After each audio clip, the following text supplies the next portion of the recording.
एक असं गाव जिथे माणसं तर होती, पण झाडं संपली होती, निसर्ग हरवला होता. आणि आज याच गावात हजारो झाडं हिरवीगार उभी आहेत.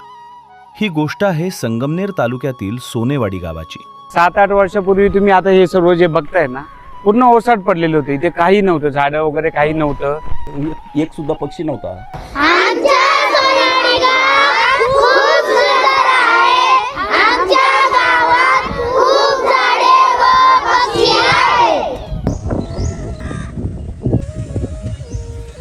मग आम्ही जेव्हा झाडे लावायला सुरुवात केली, नंतर त्यांना जाळ्या लावून ते मोठमोठे झाडे करत गेलो. आणि अशा प्रकारे एक एक भाग, अगोदर काशाई मातेचं मंदिर घेतलं, नंतर या रोडला लावले, नंतर तिकडे शहर किती मोठं असलं तरी मन मात्र इथंच रमतं. आणि आमचं सोनेवाडी गाव बघितल्यावर मात्र काळीच मात्र भरून येतं.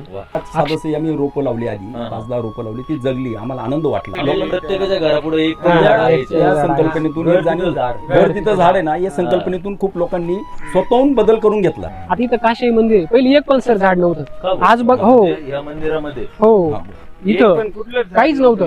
आज आमचे मुंबईकर सुद्धा इथं आले ना, तर इथं पक्ष्यांचे, कावळ्यांचे, किलबिलाटाचे व्हिडिओ आमच्या ग्रुपवर टाकतात. म्हणजे एकदम म्हणजे प्रसन्न वातावरण. हो, माणसं नोकरीच्या निमित्ताने मुंबईला स्थायिक आहे. बऱ्याच लोकांचा शेती आणि दूध व्यवसाय आहेच आहे. आणि सगळे आमचे नवतरुण आहे सोनेवाडीचे, सगळे एकत्र आले आणि जो मला संपत्तीची झाडं वगैरे सगळं त्यांनी सहकार्य केलेलं आहे. आम्ही आता ही माझी 12वीची बॅच आहे 2003ची. तर मग एक वर्षी आम्ही सर्वांनी मिळून हे बाकडे दिले, तिकडे नारळाची झाडं दिली. दरवर्षी काहीतरी देण्याचं ठरलेलं असतं आमच्या लोकांचं. असं मियावाकी जंगल आहे, हे डार्क केटल अंतर्गत आम्ही हे पहिलं बक्षीस मिळवलेलं आहे. इथे पण असं प्लेन होतं, झाडं वगैरे काय नाही, अशी गावठाण झाडं होती, बाबळे वगैरे होत्या. त्यानंतर जेव्हा सप्रेम संस्थेकडनं आम्हाला आले की मियावाकीसाठी, तर ते पण अगोदर विचार करत होते की या गावाला देऊ की नको, हे मियावाकी सक्सेस करतील की नाही, एक चान्स द्या आम्हाला.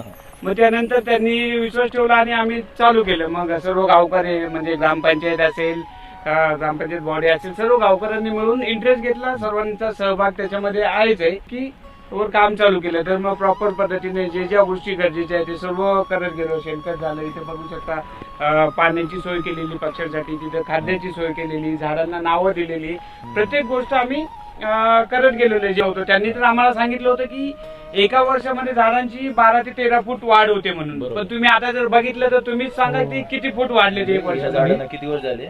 एक वर्ष आणि 2-3 महिने झाले. 12-13 फूट वाढू शकतो. आता 20 ते 25 फुटापेक्षा जास्त वाढलं. 20 फुटापेक्षा जास्त वाढले. म्हणजे त्यांनी सांगितले एक वर्षामध्ये 12-13 फूट आणि आपले 20 ते 25. म्हणजे त्यांच्या यामध्ये काय आहे, एक लहान लहान मुलं येतात, अभ्यास करतात, परत वयोवृद्ध लोक येतात. उन्हाळ्यामध्ये मस्तपैकी आरामात जेवण करायला येतात, आराम करतात. हा, जेवण हे काय, हे ग्रीनिस तयार गेलेले बनवताना आम्ही जेवण करतो इथे.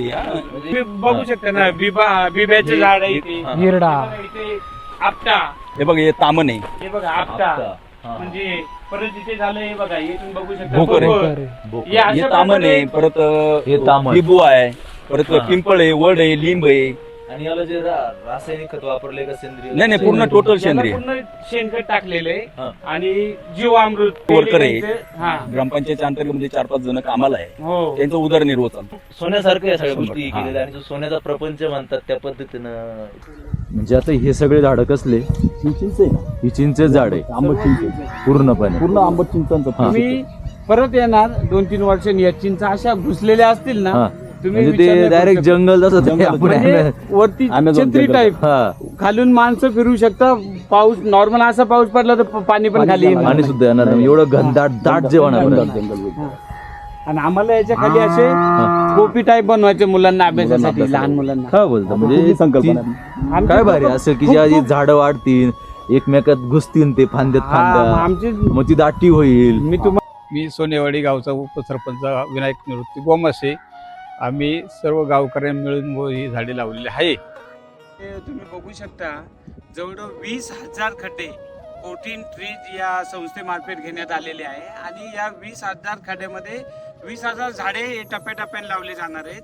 आता जर बघितलं तर आतापर्यंत 5,000 झाडे लावून झालेले आणि बाकीची झाडे पुढच्या टप्प्यामध्ये लावली जाणार आहेत. आणि एवढंच नव्हे तर त्या संस्थेमार्फत आपल्याला मोटर दिलेली आहे.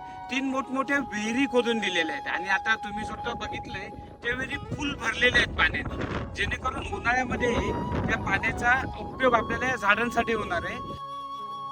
सोनेवाडी गावात झाडं फक्त लावली गेली नाहीत, ती माणसांसारखी जपली गेली. या गावानं आपल्या पुढच्या पिढीसाठी एक सुंदर सावली उभी केली आहे.